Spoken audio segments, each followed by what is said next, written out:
Since the beginning of animation, the medium has served not only as a platform for showing off technological advances, but also as a time capsule of the era in which an animated film was created.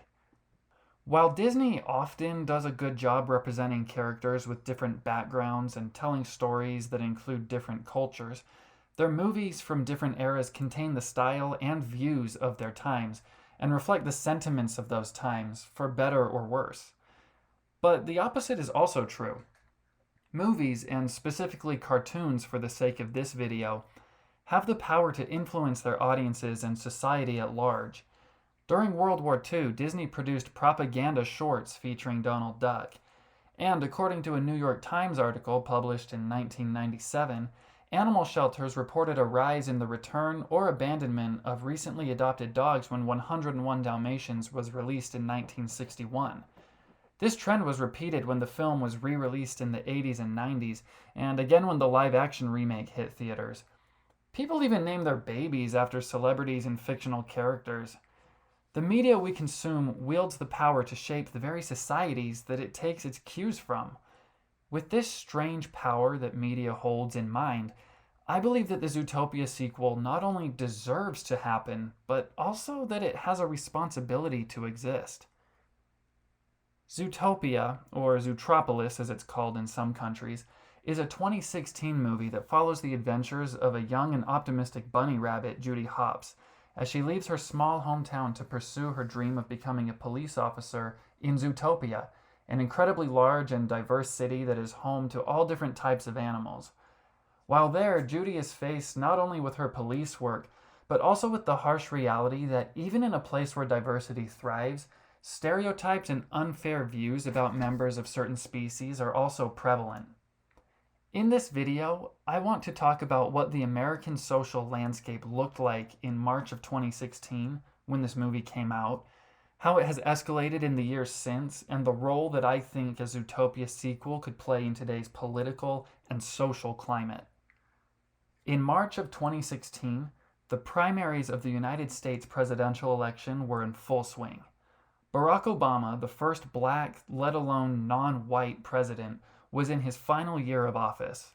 The Republican field of candidates was extensive and included newcomer to politics and failed steak mogul Donald Trump, who launched his presidential campaign in 2015 with his belief that Mexican immigrants are rapists and criminals.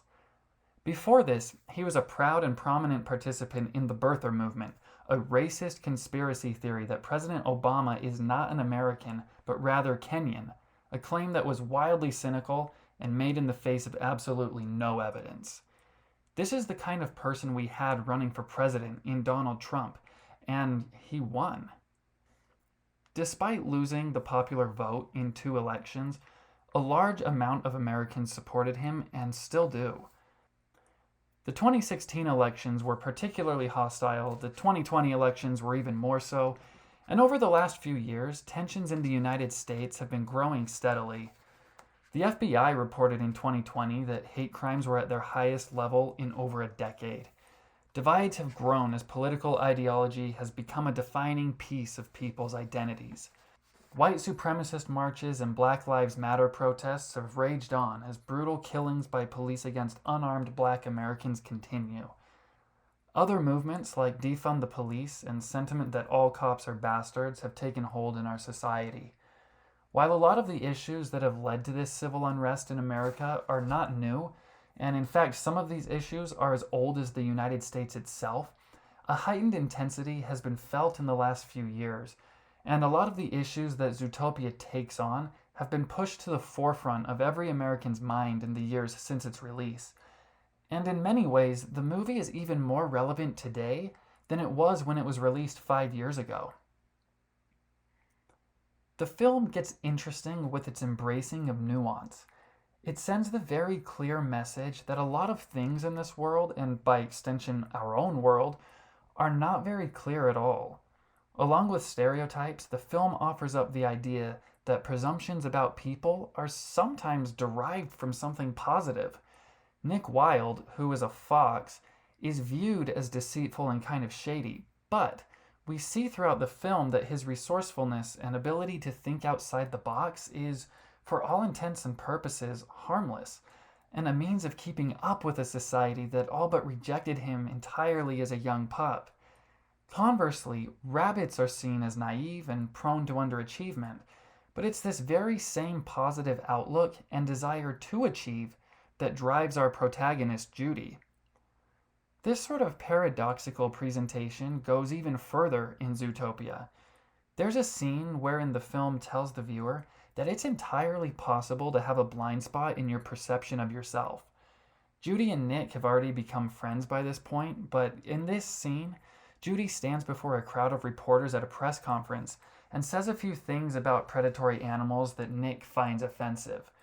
Judy insists she means no harm, reassuring Nick that he's not like those other predators, that she wasn't talking about him, she was talking about them. But the damage is done, and Nick's point is proven when Judy instinctually reaches for a bottle of fox repellent she has holstered at her hip, which Nick mentions he noticed on her the first time they met. The thing that I love about this scene is that it doesn't choose a side, and it doesn't ask us to either. Instead of giving a simplistic scene where a character is completely wrong or ill-intended, the film tells us through this scene that people are complicated, and even good people are prone to having lapses in judgment. We know that Judy is not malicious or insincere.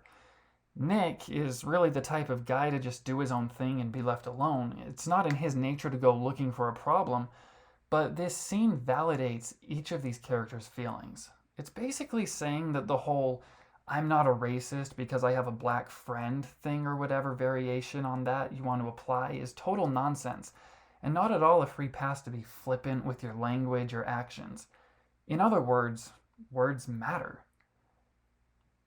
While we're on this topic, I was looking at the soundtrack on Spotify a while back because I wanted to hate listen to that Try Everything song on it, and I discovered that one of the tracks is literally titled "Some of My Best Friends Are Predators," which is almost as awesome as the Breaking Bad reference in this movie.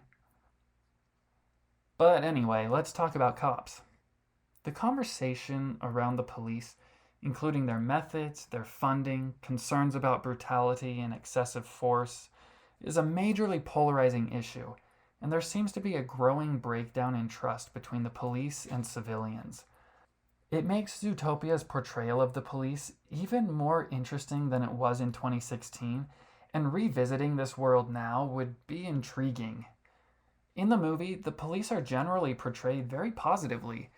Pretty much all of the cops are decent characters who are honestly trying to make Zootopia a better place. They're sometimes shown to be a little dismissive, but this isn't depicted as coming from a place of cruelty. On top of that, the protagonist of the film is a cop. She's a genuine and good individual, and she's not really ostracized by her fellow officers for this. She's new on the team, sure, but she's not like bullied or hazed or anything like that. This is one of the reasons why I laugh when people slam this movie. Liberals are often charged as not caring about cops and even hating them, but then this movie is also bashed as being liberal propaganda when it's literally about a good cop, and it gives a pretty flattering view on law enforcement. I don't know, it's weird. Another area where Zootopia does well is in its messaging that it's okay to acknowledge differences. Sometimes I think people take their good intentions too far, and for fear of appearing discriminatory, they act like they can't see differences in cultures, backgrounds, and the like. And this film is full of subtle moments where diversity is celebrated. And talking about differences, the movie even finds a clever way to tackle the issue of how certain words can take on different meanings depending on the context and who's saying them, which is something I think more people need to stop being so intentionally obtuse about, and we could use more of that in a sequel. With the political and social landscape of the United States shifting so rapidly, I can't really say that the movie was ahead of its time, but its themes and topics it chooses to tackle have remained and even grown in relevance. The story involves heightened racial tensions being stoked by politicians who want to stay in power, and it even hits on misrepresentation.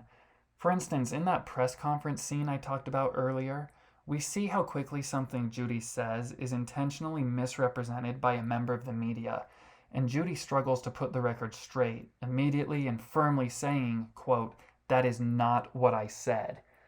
I think that this is compelling because while I believe that the quote fake news rhetoric is damaging, I do take issue with the media's focus on sensationalism, sometimes at the expense of accuracy or fairness. And at another point in the story, predatory animals get kind of canceled to an extent through no fault of their own. The film even has a politician getting caught on tape saying something damning. Huh. Actually, I do wonder if that's ever happened. Huh. In a way, Zootopia kind of reminds me of Pixar's WALL-E from 2008 because it makes a statement. Like Zootopia, WALL-E was criticized at the time of its release for being a liberal puff piece pushing anti-consumerism and encouraging people to, take care of their planet as well as themselves. Like WALL-E, Zootopia's message really shouldn't be controversial. We should celebrate diversity and strive for coexistence. I think the movie's strongest message is that you don't always have to be rigid, militant, and unchanging in your views, and building bridges instead of barriers is something we need to be reminded of more often.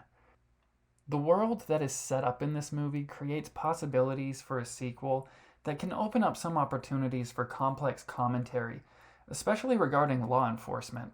With Nick becoming a cop at the end of Zootopia, a sequel could touch on systemic racism and the relation between police departments and the communities they serve, and could offer some thought-provoking statements on other relevant topics. I can't remember a time in my life where there has been so much tension in American society, where it seems so clearly that the only thing people can agree on is that things are getting worse. And I think that we could use some guidance. I wouldn't be surprised if Disney just doesn't want to go near this property right now, but they should. Its messaging of acceptance, governmental accountability, and finding common ground with those seen as our enemies needs to be reiterated. We're all people, and we all grew up with stories. One reason why I love cartoons is that literally any story can be told with any character imaginable. Fictional characters of any kind have the power to teach us things. As children, we learned from them. Maybe we can learn from them as adults too, to be better people, to relate and coexist. I think the characters of Zootopia are the perfect teachers for this moment, and a sequel would give them the opportunity to be that. And we just might be better for it.